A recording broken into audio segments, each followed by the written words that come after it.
Almost 1 year ago, thousands of people fled Gatlinburg as fire raced toward town. But for many people, especially thousands of tourists, the unfamiliar roads made a quick escape impossible. Flames trapped some victims who spent the night surrounded by smoke and fire. More than a dozen people never made it out. But as Sevier County rebuilds, what's being done to make sure more people have the best chance to escape? 10 News investigative reporter Michael Crow took that question to county officials. The drive to their cabin was beautiful, a twisting, turning road up the mountainside. But the drive out, immediate panic, everybody panicked. Not so much. You lose the road into the fire and you just panic on, are you gonna really get your family out of here while your family's sitting in the back crying? Michael Plattner brought his family from Florida for a relaxing vacation in Gatlinburg. But as fire raced towards their rental cabin, all he felt was fear. They couldn't find their way out. You would hope to see some kind of exit, some kind of big rock sign, anything, you know, any kind of sign. We seen nothing. It was just nighttime and fire. All you could see was red and orange, that's it.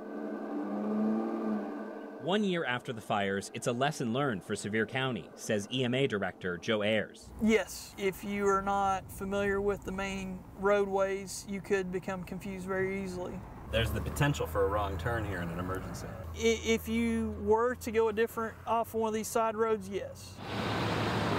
And even on a clear day, he says they're working to help people better navigate these winding roads. We're wanting to make it easier for the community and for the tourists to be able to make an informed decision.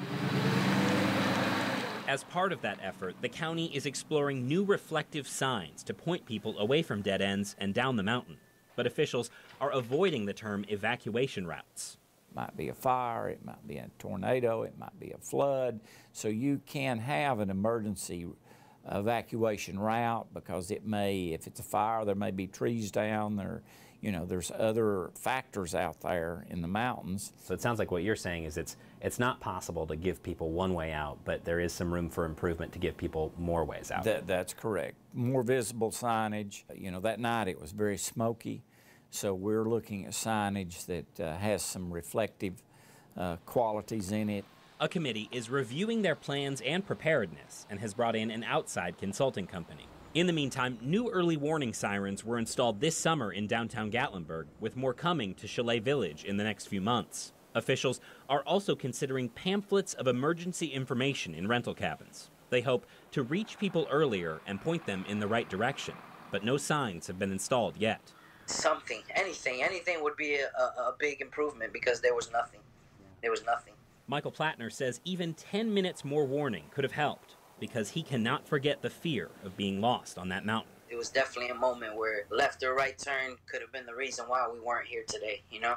And even with those signs, he says his family getaways are going in a different direction. And all I can think about now is vacations at the beach. That's where I'd rather take them. Michael Crow, 10 News. For the many tourists who are returning, those new signs are still in the exploratory phase, according to county leaders. The county can't even say exactly where or when those signs will go up. The county has also applied to directly control the iPOS system, allowing them to quickly send alerts to phones. They also ask people to sign up for code red alerts online.